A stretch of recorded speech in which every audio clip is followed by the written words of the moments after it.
interaksi dengan lingkungan hidup. Nah, apa saja sih perbedaan di antara keduanya? Simak baik-baik ya penjelasannya. Kita bahas yang pertama, yaitu interaksi sosial. Interaksi sosial adalah hubungan-hubungan sosial antar manusia atau hubungan manusia satu dengan manusia lainnya. Interaksi sosial terjadi karena manusia adalah makhluk sosial. Makhluk sosial artinya manusia tuh nggak bisa hidup sendiri, selalu membutuhkan orang lain, mulai dari bangun tidur sampai tidur kembali. Jenis-jenis interaksi sosial dibagi menjadi 3. Yang pertama adalah individu dengan individu. Artinya, satu orang berhadapan dengan satu orang lainnya. Yang kedua adalah individu dengan kelompok. Artinya, satu orang berhadapan dengan banyak orang atau disebut kelompok. Dan yang ketiga adalah kelompok dengan kelompok.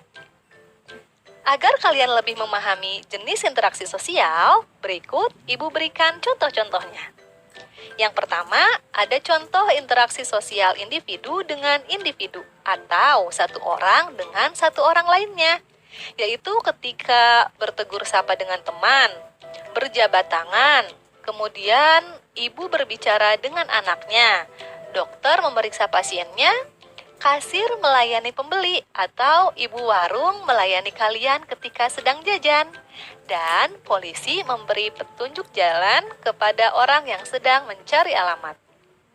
Dapat kita simpulkan bahwa interaksi sosial individu dengan individu adalah ketika ada dua orang saling berbicara atau berinteraksi. Selanjutnya ada contoh interaksi sosial individu dengan kelompok. Artinya, satu orang berhadapan dengan banyak orang. Yang pertama yaitu ada guru sedang mengajar murid-muridnya. Satu orang guru berhadapan dengan sekelompok murid. Yang kedua, Pak Ustadz sedang ceramah di depan jamaah. Pak Ustadznya satu orang, sedangkan jamaahnya berjumlah banyak. Yang ketiga, ada Pak Soekarno sedang berpidato di depan khalayak umum. Yang berpidatonya satu orang berhadapan dengan sekelompok orang. Berikutnya, ada contoh interaksi sosial kelompok dengan kelompok. Artinya banyak orang berhadapan dengan banyak orang. Contoh, 2 tim bertanding sepak bola. Kalian tentu sudah tahu ya bahwa satu tim sepak bola berjumlah 11 pemain. Artinya 11 orang berhadapan dengan 11 orang. Kelompok dengan kelompok. Yang kedua adalah 2 tim bermain tarik tambang. Bisa dilihat pada gambar, satu tim pemain tarik tambang terdiri atas 3 orang. Artinya, banyak orang berhadapan dengan banyak orang. Ketiga, ada kelompok pramuka bekerja sama dengan kelompok PMR. Kelompok pramuka terdiri atas banyak orang, dan PMR juga terdiri atas banyak orang. Maka termasuk dalam interaksi sosial kelompok dengan kelompok. Interaksi manusia yang kedua adalah interaksi dengan lingkungan hidup.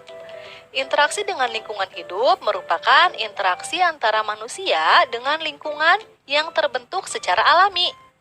Gunung, sungai, rawa merupakan contoh-contoh lingkungan alam. Contoh interaksi dengan lingkungan hidup atau lingkungan alam yang pertama yaitu petani menggarap lahan pertaniannya. Petani sedang berinteraksi atau melakukan kegiatan di lingkungan alam berupa pesawahan. Yang kedua yaitu nelayan mencari ikan di laut. Nelayan berinteraksi dengan lingkungan alam berupa lautan untuk mencari hasil bumi berupa ikan. Yang ketiga, penduduk mengambil kayu hasil hutan. Penduduk di sekitar memanfaatkan sumber daya alam untuk kebutuhan sehari-hari seperti kayu bakar. Dan yang terakhir, penambang belerang di gunung. Masyarakat yang tinggal di daerah pegunungan memanfaatkan kondisi alamnya untuk memenuhi kebutuhan hidup. Materi selanjutnya adalah interaksi sosial di lingkungan pasar. Tahu dong pasar? Kalian pasti senang jika diajak oleh orang tua berbelanja ke pasar. Pasar merupakan tempat bertemunya pedagang dan pembeli untuk melakukan transaksi jual-beli. Interaksi sosial di pasar dapat terjadi antara penjual dan pembeli. Bisa juga terjadi interaksi antara penjual dan pemasok barang atau distributor. Kemudian bisa juga terjadi interaksi antara penjual yang satu dengan penjual lainnya. Atau bahkan interaksi dapat terjadi antara pembeli dengan pembeli. Biasanya ibu-ibu kalau sedang berbelanja bisa saling mengobrol satu dengan yang lainnya.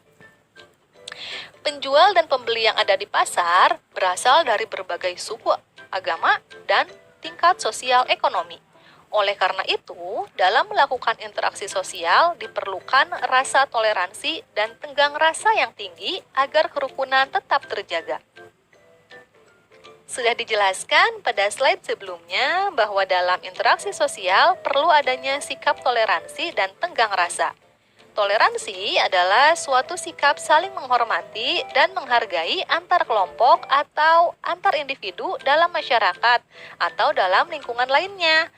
Dan tenggang rasa adalah suatu sikap hidup dalam ucapan, perbuatan, dan tingkah laku yang mencerminkan sikap menghargai dan menghormati orang lain. Manfaat jika kita memiliki sikap toleransi dan tenggang rasa diantaranya, yang pertama kerukunan akan terjaga, kemudian persatuan dan kesatuan akan meningkat, aktivitas akan berjalan dengan lancar, dan yang keempat kehidupan terasa damai.